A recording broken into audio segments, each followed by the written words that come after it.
Daphne here from Blue Quarry, and today I would love to show you how to make this refillable smash journal. Now, the journal you're looking at has a painted sugar skull on the cover, and if you want to learn more about how to make that, please check out my sugar skull cover art video. In this video, I am going to show you how to make the main structure of this journal. So I'm going to start out with the project overview so you can see exactly what this will look like when the project is done, and I will explain the different material substitution options so you can decide exactly what you want to put into your project. After that, I will show you step by step how to put this whole project together.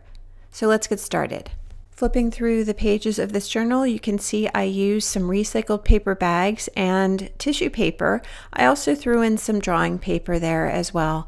The beauty of this project is you can use any paper that you have on hand or that you want to play with. One of my favorite features of this project is the ability to pop in and out your paper signatures, to stitch together the papers into a signature, and also to add a decorative element to the outside of my spine. I used some wax thread.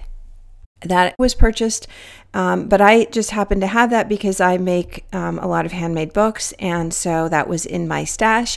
If you don't have waxed thread, don't feel like you need to go out and buy anything special. You can use just about any thread to bind your pages together into a signature. I also have a stiff spine, and that is important for this design because that's how I support the rubber band which holds my signatures in place. And as you can see, the rubber band just pops on and off. It's super simple to attach my signatures into the center of this. And the important thing is that the spine is stiff enough to be able to stretch that rubber band and not bend. So for my design, I started out with some chipboard, and because it wasn't stiff on its own, I did have to layer. I think I put 3 pieces, I cut it 3 pieces and I layered them together using a film adhesive. But of course, that's really going to depend on the stiffness of the cardboard that you're using.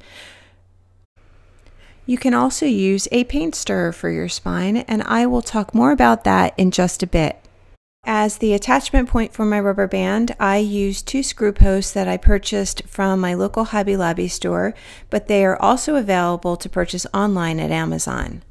Now, the screw posts come in 2 pieces that thread together, and they produce a really nice finished look.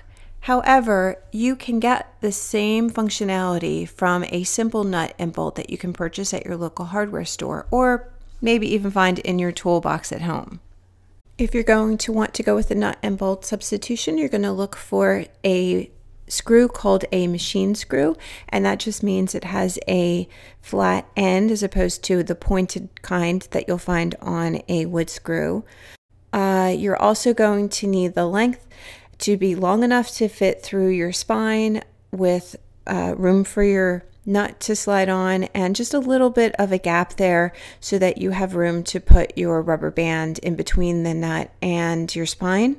And the diameter of the screw is going to be approximately 3/16 of an inch. That's the diameter hole that I use for the screw post that I purchased for this project. And just a quick tip, if you're using this method, once you have everything assembled, you're going to want to put a little dab of glue on the tip of your threads before you slide your nut on to try to lock that into place, since you're not tightening it all the way down. All right, so that is an option to the screw post. Now, another option is to come up with something that's stiff for your spine that you don't have to worry about laminating together and gluing and dealing with all that. And for that, I came up with a simple paint stirrer. Now, this one is one that has been well used, as you can see. It's got paint all over it. But I got this from my local hardware store. Anywhere they sell paint, you will be able to find one of these for free. And I just want to show you, so it's a little bit thinner than what I used in this project, but what I do want to show you is that I made another one of these before I did this using my favorite bag, and that was the inspiration for this project. And as you can see, the first version of this, the beta version, included just a really thin spine. Now this is sandwiched together pieces of cardboard just like my other ones, but it just so happens to be the exact size and width, length and width of a paint stirrer. So just to show you that this is a perfect size for this and would work great. So as you can see, this one does not have the two posts on the end. That was an idea I came up with after I put this together, and it just includes the holes for my decorative stitching on the back. So you might be wondering how I attach my signatures without having those screw posts for my rubber bands, and the answer is pretty simple. With a regular rubber band, you just want to get it nice and stretched out, and very carefully try to keep it nice and stretched out as you're going over your journal. And just make sure that you get it into the center board, the spine area. Get it nice and straight. Now, if you're using a paint stirrer, or if you're just using a sandwich together board without these, you won't have those on there, but you go ahead and you set it on there, and then you can just slide your signatures in and out just like that, and you could have multiple signatures in here. You can get another one stacked in top on the center. You could put another rubber band on here, or two or three, as many as you want, and then you can have these signatures side by side and have different sections of them. So there are lots of ways that you can adapt this to use readily found recycled materials without having to go and purchase anything at all.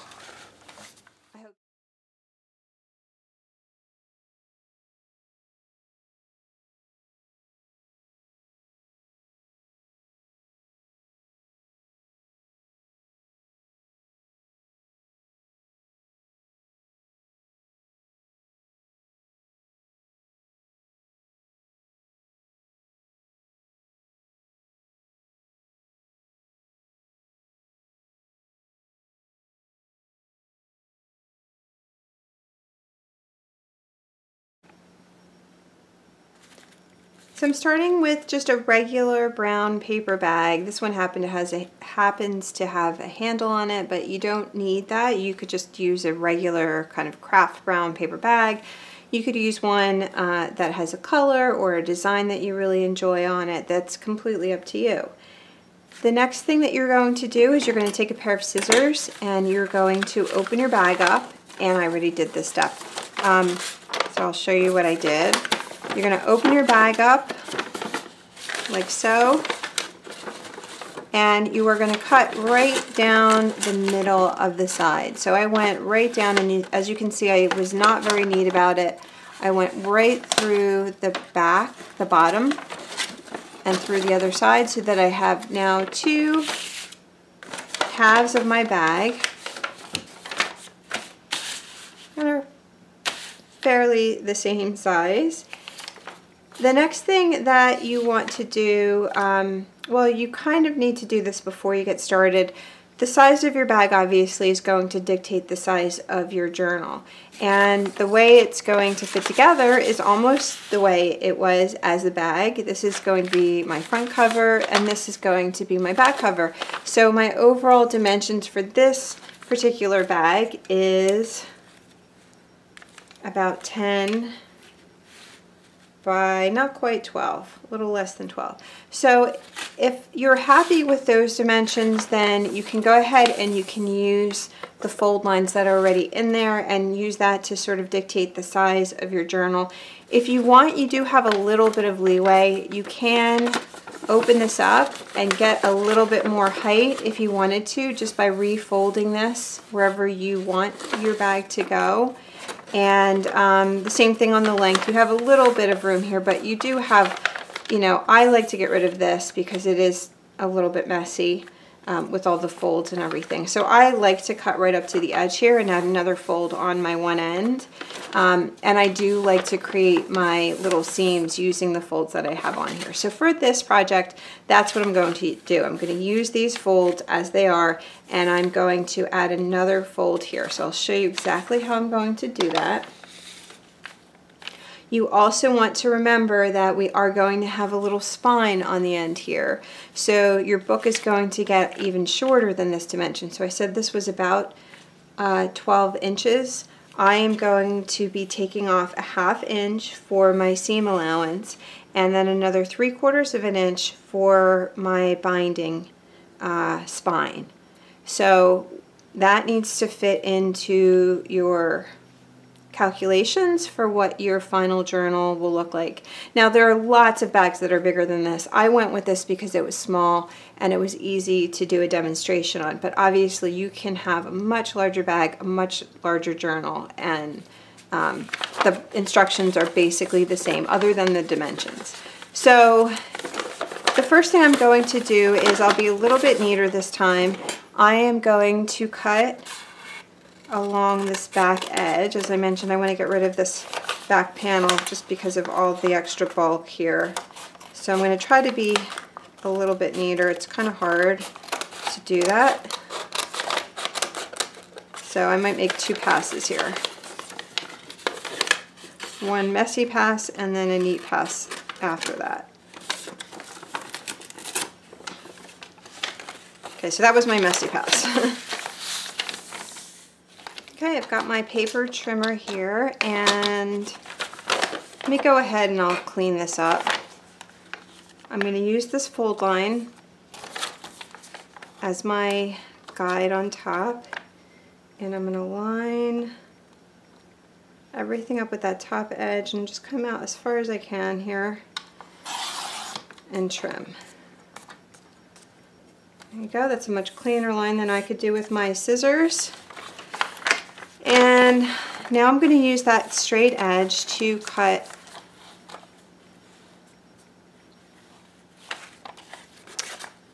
this. And I'm giving myself a ½ inch allowance. So I'm going to line up my fold line with my ½ inch mark down here. And it's a little tricky because my fold isn't super sharp. But let me just do this. I'm lining the top and the bottom up. And then I'm making sure that my paper is up against the top. And then I will just trim that off. So there's my first ½ inch. I'm going to flip this over because I want to use this cut edge over here and do the same thing on this side. I'm going to match that up with the ½ inch. And this up with the ½ inch, and lay this down, making sure my top lines up as well, and then trim that off.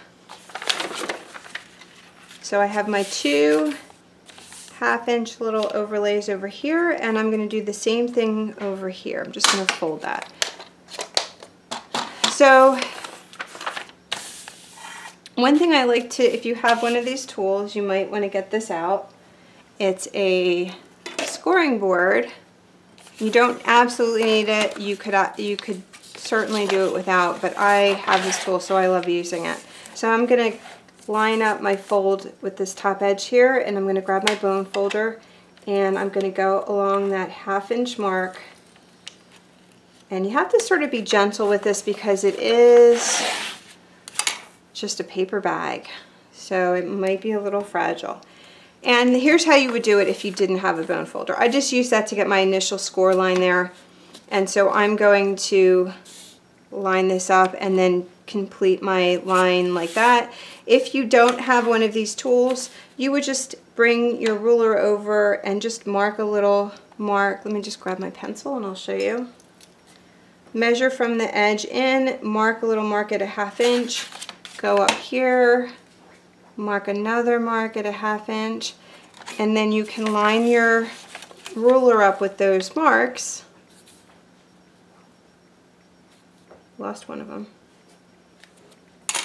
and just create your fold. And I have half of this already has a score line, so it's really easy to fold.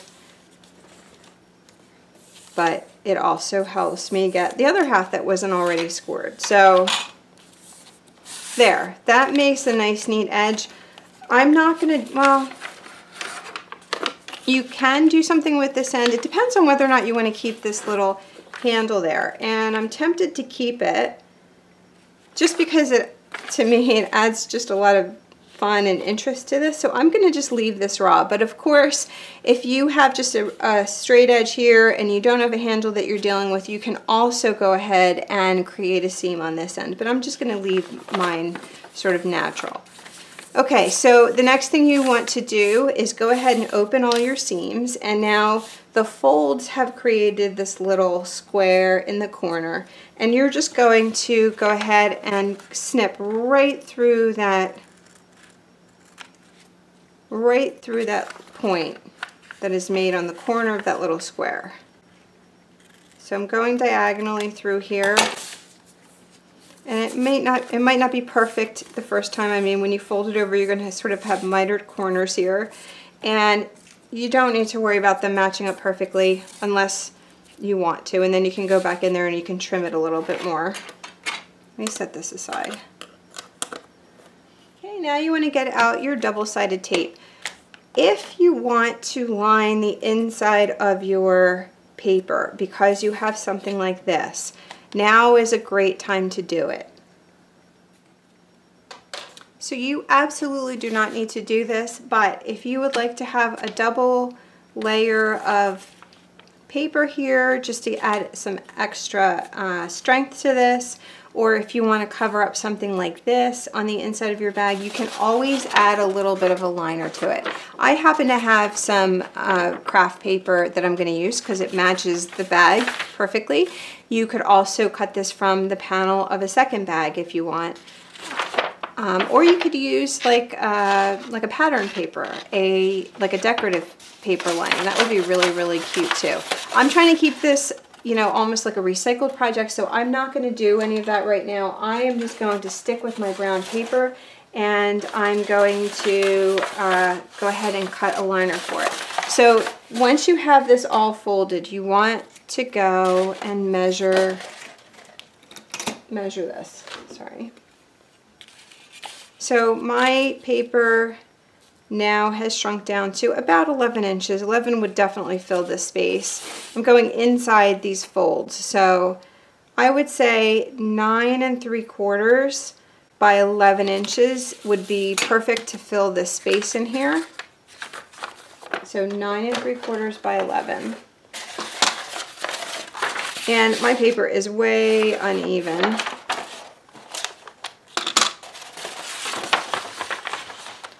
I'm going to get my 9 3/4 in this direction, so this needs to be my 11 direction. So let me go ahead and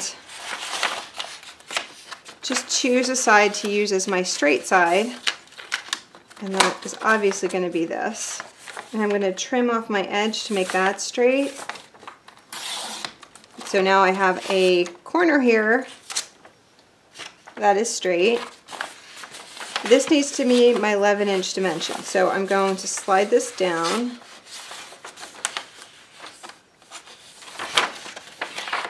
Actually, I have to flip it over, sorry. I'm going to flip it over because I need my clean cuts on this side, and I'm going to line this up with 11 inches.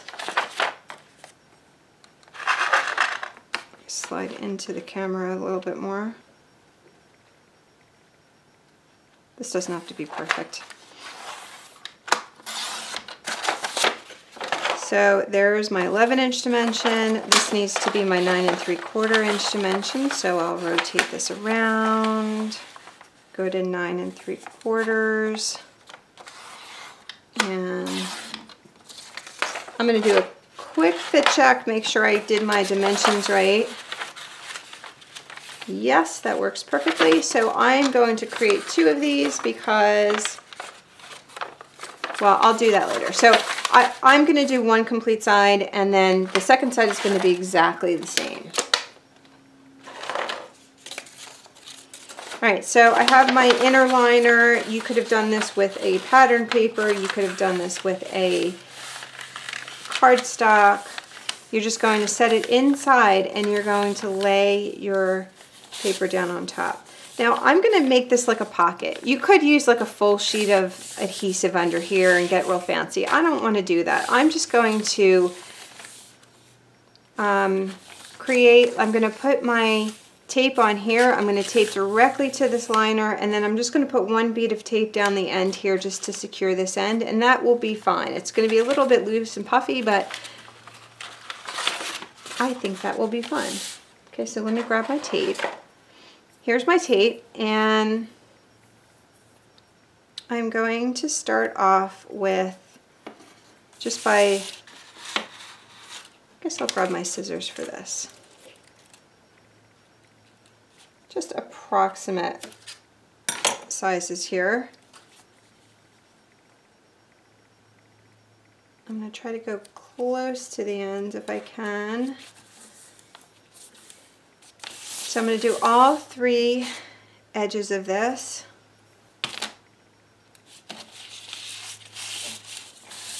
You can also put it on and cut it afterward if that's easier for you to get the length right.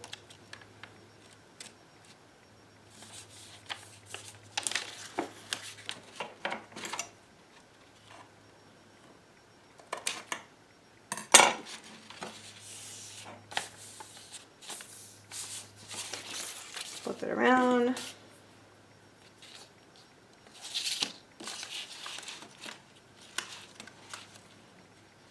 This isn't quite as fragile as the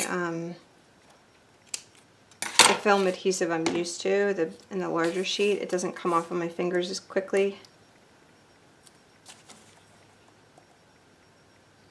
So it's a little bit easier for me to handle.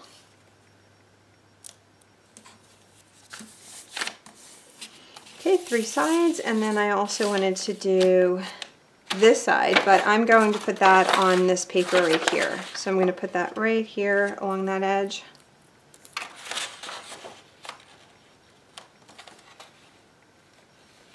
And you probably want to get it closer than I did, but I got a little off kilter there. So let me just turn this and start over.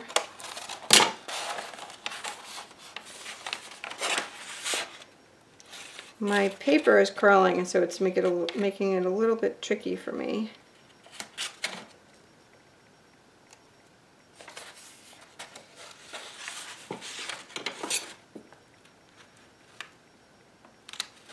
Okay, and then I'm going to start with this end.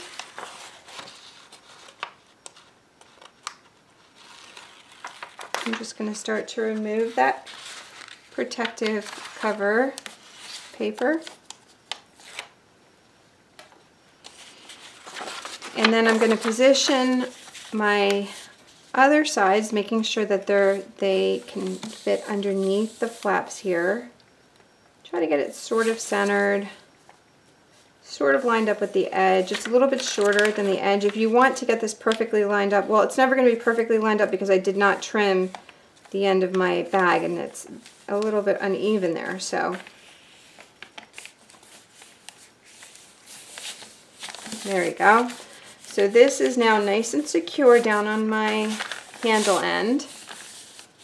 And I'm going to sort of lay this flat and work my way around the perimeter. Actually, what I probably can do is peel all this tape off first and then go ahead and press it down. It'll be a little bit easier. Whoops.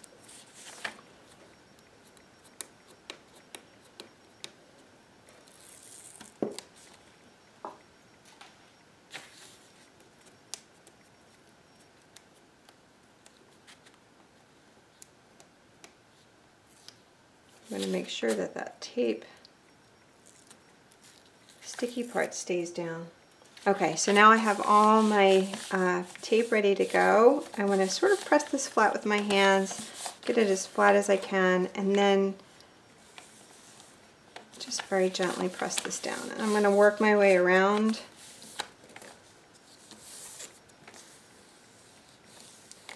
piece.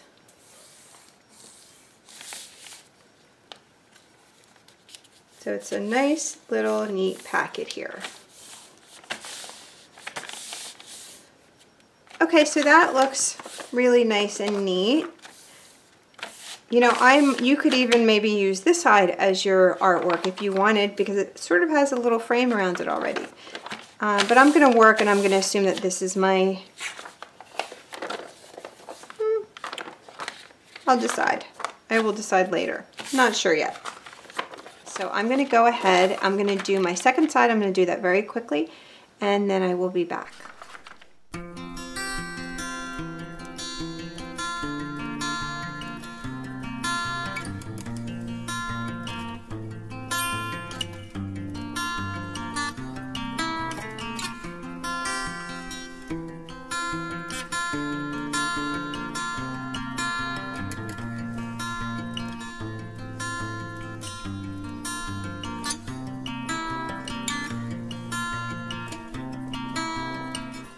So now you have the two sides of your journal, the front and the back cover, finished and ready to go. Now would be a perfect time to do your artwork on here because it's nice and flat and you're not dealing with any like binding edge or spine or paper inside. But you could also work on your art separately like I did and then attach it on here. And I think that's what I'm going to end up doing with this journal, possibly. We'll see. I might be attaching my artwork to it, but you could definitely have done something like this directly onto the journal at this point. So the next thing that I need to do is to work on my spine edge, and then I'm gonna put it all together, and that'll be that.